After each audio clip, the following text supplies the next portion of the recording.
Hala, mga tropa kids. Kaalmusal ko lang.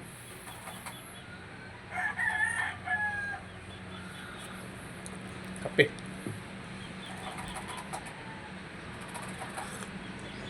Ano ngayon, madaling araw? Ano? Ay, hindi na pala madaling araw. Ano na?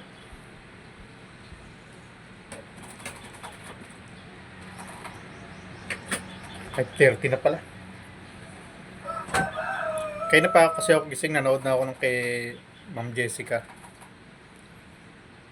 Hello.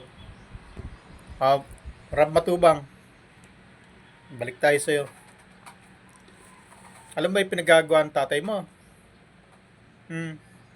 Hindi yata kayo kita-kita dyan. Hindi yata kayo nagkakaalaman kung ano pinagagawa ng tatay mo. O yung tatay mo, binobosohan yung mga beneficiary mo. Kaya ako sa'yo, ano, Rab Matubang, tigilan mo na yung pagbubugaw mo sa mga ano, sino naman yung bago mong ibinubugaw ngayon? Ano, nakapili na si Michael? Sino napili? Si Eden? Si Eden naman ngayon ang bubulabugin nyo? Anak kayo ng tatay nyo, nag-aaral yan, nursing yata ang kinukuha niya. Alam ko nursing yan eh. At alam ko rin ang tungkol kay Eden. May nag-i-sponsor dyan. Si Malu de los Santos. Alam ko buwan-buwan nagpapadala ng pera yan kay Eden para sa pag-aaral niya. Tapos ilalab team mo. Ano? Gwapo pa ng kalab team ha. May kotse ha. Tutuksuin nyo na naman yan. At pagkatapos magkakaipit-ipit na naman ang daddy niyan.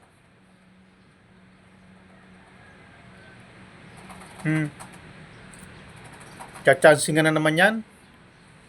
Anak kayo ng tatay nyo. Hindi ba nakikita yung ginagawa mo kay Beyonce? Ipit na ipit ang daddy niyan. Nakapasan sa likod ng lalaki. Tapos tuwan-tuwa pa kayo. Ano, para makakakot tayo sponsor. Kilig-kilig. Kunyari. Hindi na kayo nagcha-charity. Ano na ginagawa nyo eh. Nagsasamantala na kayo eh. Naghahanap buhay na kayo. Pinangahanap buhay nyo na yung mga beneficiary nyo eh. Ano charity dyan? Eh nagsushooting-shooting na lang kayo. Paano magiging charity yan? At sasabihin nyo, kaya kayo naglalab team kasi para may pera. Para magkaroon ng revenue, para ipantulong. Sino pa ba tinutulungan nyo?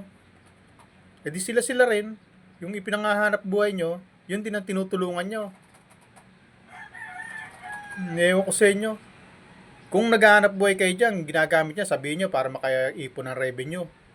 Kanino ba napupunta yung perang kinikita sa shooting nyo? Di ba't sa beneficiary nyo lang na kung sino yung pinagkakakitaan nyo? Halimbawa, si Beyonce. Yung kita nyo, kay Beyonce lang din napupunta. At sa inyo, ng mga vlogger. Ano sasabihin nyo na yung kita kay Beyonce mapupunta sa ibang beneficiary? Bakit may binablog pa ba kayong ibang beneficiary na binibigyan nyo ng tulong? Oy, wag niyong paglolokohin mga viewers nyo. At yung tatay mo, ano pinagagawa? Ang dami-dami ng beneficiary. Ang dami-dami niyang pwedeng puntahan. Ang dami-dami mahirap sa diet. Bakit ang inaato pag pambuboso? Binubusuhan yung mga mo. Tapos ikaw naman ang tagakuha ng mga dalagang mamanyakin ng tatay mo? Anak ka ng tatay mo, Bal Santos? Manyakis ka palang, hinayo pa ka? Kung di ka ba naman isang manyakis at kalahati, magseset ka ng camera, puro dalaga yung nandyan?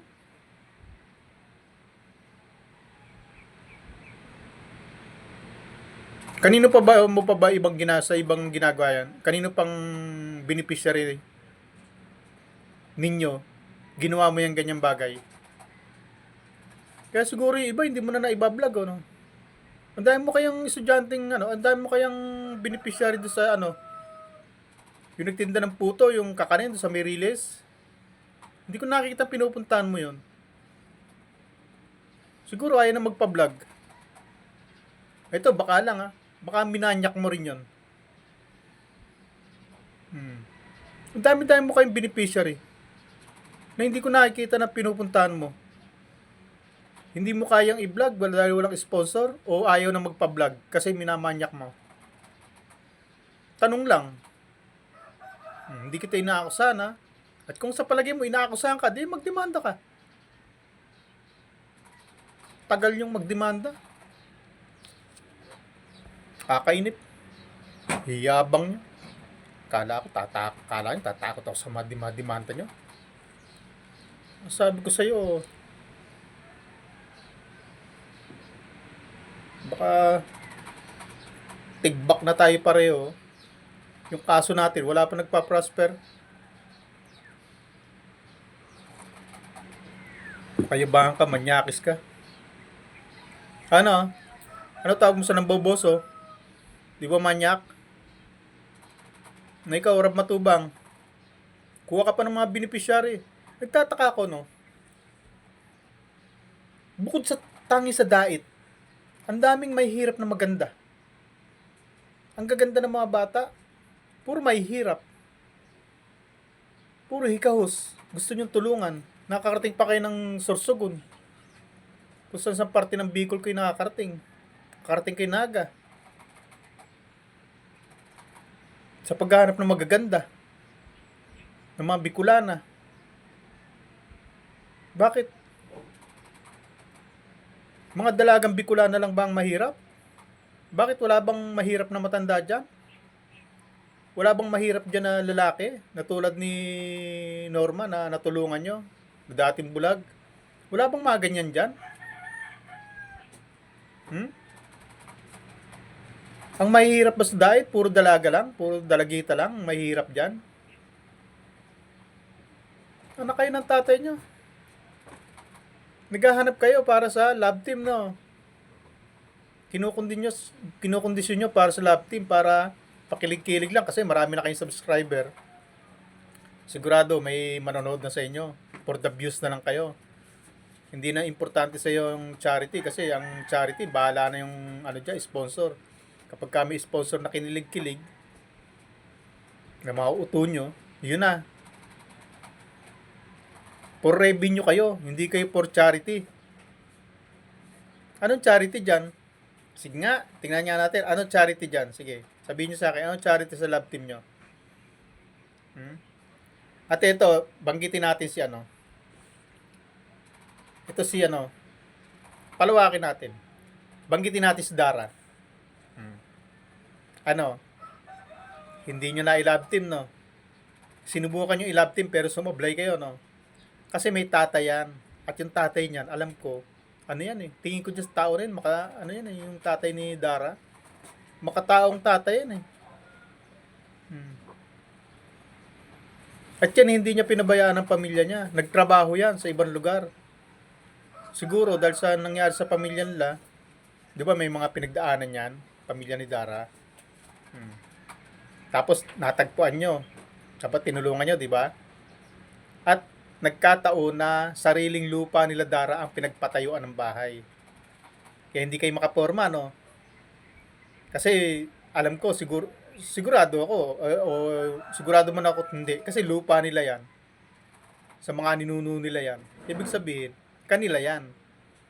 Yung bahay, pinatayo nyo, yun ang sa inyo. Pero, bayad din naman kayo dun eh. Nag-vlog kayo eh. Binayaran naman kayo ng YouTube dun eh. Ngayon, hindi kayo makaporma sa tatay ni Dara, no? Nung inlalab team nyo, di ba may bahay si Dara. Tapos pinatayuan ng tatay ni Dara ng kubo. Na kinalalagyan ng mga pusa ba yun? Pusa. Nakaporma ba kayo? Bakit hindi nyo nasita? Di ba? Hindi nyo sinita. Hindi kayo makaporma sa tatay ni Dara, no? Kasi yung tatay ni Dara, may prinsipyo. Pagbalik niya dyan, nag-isda-isda siya, nagtinda. Na tulad ng dati niyang ginagawa. At ngayon siguro, limot na niya yung mga nakaraan ng pamilya niya. Kaya naka-recover na siya. Yan, balik pamilya na siya. Nakaporma ba kayo? Linggo-linggo ba napupuntahan nyo? Na-love team nyo ba? Hindi, kasi yung tatay ni Dara may prinsipyo. Hmm. Hindi nyo kayang hawakan, hindi nyo kayang paikutin sa mga kamay nyo. Hmm. Ano, wag nyo nga ako paandaran. Ah, ngayon, namumuhay silang tahimik, matiwasay, walang vlogger na pumupunta-punta. Kasi kaya yung buhay ng tatay niya yan. Nagkataon lang no na iniwan niya yan kasi may problemang napagdaanan. Hmm. At ngayon, unti-unti silang kakabalik sa normal na pamumuhay nila. Hmm. Hindi nyo kayang guluhin, no? Takot kayo sa tatay ni Dara, no? Hmm. Oh, ngayon kay Beyonce, alam nyo kaya nagagawa nyo kay Beyonce ang ganyang bagay? At si Dara, minor yun, ha? Kaya hindi nyo po pwedeng pakialaman nyo. Yari kay sa tatay nun. Oh, si Beyonce, kaya nagagawa nyo ang gusto nyo kay Beyonce gawin. Kasi, yung nanay at tatay ni Beyonce, si Madi at si Padi, siguro wala pang pinanghahawakan. Alam nila siguro na kahit anong oras pwede nyo siyang paalisin dyan. Kasi wala silang pinanghahawakan tungkol sa lupa. Dahil kahit anong laki ng bahay nila, mababaliwala yung bahay na yan. Alam mo bakit? Ang importante, lupa. Kapag ka may titulo ko ng lupa, kapag nasa iyo ang deed of sale, nasa iyo ang titulo ng lupa, kahit sinong Poncio Pilato, walang pwedeng makialam. Hmm. Yan ang paliwanag ko dyan. Halimbawa, nasa akin ang deed of sale, sa akin nakapangalan yan. Tapos may bahay akong ganito. Tapos pakikialaman yung buhay namin dito. Sabi, pagsisipain ko kayo dyan. Diba? Amin na to. Bigay sa amin to. Kahit nasabi yung bigay, amin pa rin. Binigay. Oh, hiningi ba? Hiniling ba? Di ba kusang binigay? Kayo nagkakandara pang magbigay dyan. Dahil nga subject nyo, pinagkakakitaan nyo rin. Oh. Tapos ngayon, ginugulo nyo. Pag may pinatay yung ibang istruktura, nagpatayo ng tindahan, pakikialaman nyo. Pati sinampay, pakikialaman ninyo. Ano?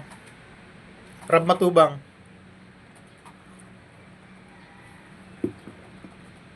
Yung hinalimbawa ko lang si Dara at saka si Beyonce kasi parehong minor yan.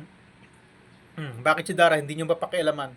Kasi sarili nilang titulo ang lupa. Sarili nilang lupa ang pinagpatayuan niya ng bahay kaya hindi kayo makaporma. Kahit anong ipatayo doon, yung lola nagpatayo din ng bahay doon, nakialam ba kayo? Siyempre hindi, kasi kanila yun eh. Bet kay Beyonce, pinakikialaman nyo. Kasi, ang duda ko, hindi pa yung kanila. Ano, sagutin nyo. O pag nasa uplak nyo ako, napakitaan nyo ako ng deed of sale na kanila talaga yung lupa na yan. Okay lang, no problem. Nagtanong lang naman ako eh. Bakit masama ba magtanong? Naka-public kayo. Ngayon, kung totoong nasa pangalan ni Madi at Padi yung lote na yan, o kahit kay Beyonce, kung nakapangalan talaga sa kanya sa deed of sale, edi ayos. Titigil ako. Sa lupa. At sa bahay. Pero, yung sa pagiging minor ni Beyonce na nilalab team nyo, hindi pa rin ako titigil. Okay ba yun? Rab Matubang. Kaya hindi nyo ako pwede sawayin. Nakapublic kayo. Ako nga, ni-rest in peace ng papa mo eh. Ng tatay mo eh. Dahil nasa public na rin ako eh. Pinakialaman niya ako. Ni-rest in peace ako. Kaya ganun tayo dito sa social media. Kaya wag nyo akong pagtatatakutin. At kayo, Doc Lat, Dr. Lab, pakita nyo ang deed of sale ng lupa kung kanino nakapangalan. Bye-bye.